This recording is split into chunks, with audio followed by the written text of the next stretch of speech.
what's up with your people? What's up on your side of work? What challenges are you seeing? Like, obviously, this is unprecedented. We're dealing, because it's three things we're dealing with. And I've been telling people, we're dealing with the health side of the virus, which is 33%.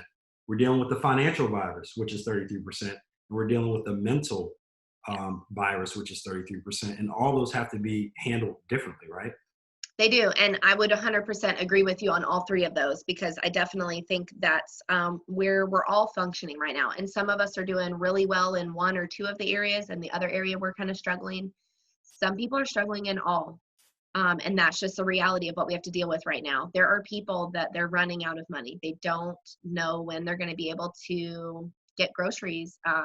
Other people are on the flip side of that. Groceries isn't a problem, and they know they're getting their paycheck, but also they know they're walking into some very high exposure areas every day. And then they come home to their family or staying somewhere else because they're worried to expose their family. Myself, just me personally, I'm an extrovert. I don't like being stuck at home. I like visiting people. I like doing play dates with my friends and letting my girls play with their friends. So it's an adjustment for a lot of people. In the mental health world, it's an adjustment. We are working right now. I work for a community-based agency, so that's a change. We're not going into a community. So what we're trying to do now is how can we adjust and be flexible so we can meet client needs.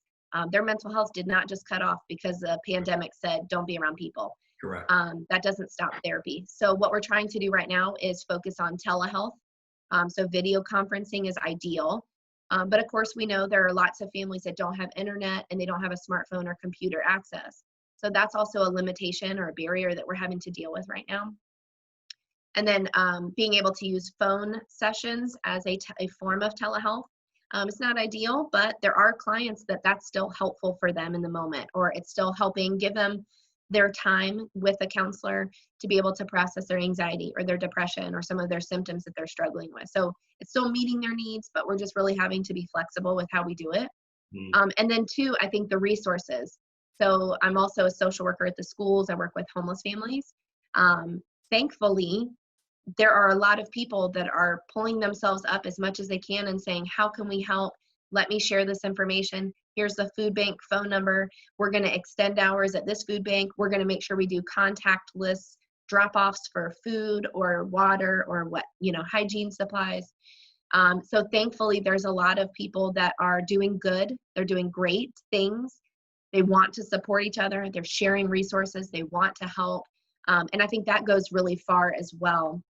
Because the reality is, even when you have helpers that have the information, like the phone numbers to food banks or resources, sometimes we just get busy and I didn't share it with the 15 people that could have shared it with who knows how many other people that could be using it right now. So I think we're definitely all just extra mindful of really, how can I help? What can I do and how can I help?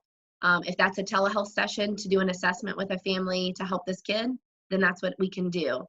If I can't help financially with other families, but I have a list of churches in the area that I know sometimes have gift cards, I send it to everyone I know. And then likewise, there's a lot of social workers and other counselors that are doing the same. So they're sending their resources to me. Then maybe we all haven't just stopped and realized what kind of wealth of knowledge we have. Yep. So we're doing our best to really just make sure we share everything that we can, sharing resources, sharing counseling interventions, things that we know we're sitting on kind of a gold mine for someone else, and how can we use our role, our position to be able to help other people. Yeah, it's I think the one thing that I've noticed is that this has made us understand how connected we are. Yes. No matter whether you're rich, poor, black, white, gay, straight, like young, old, we are all interconnected.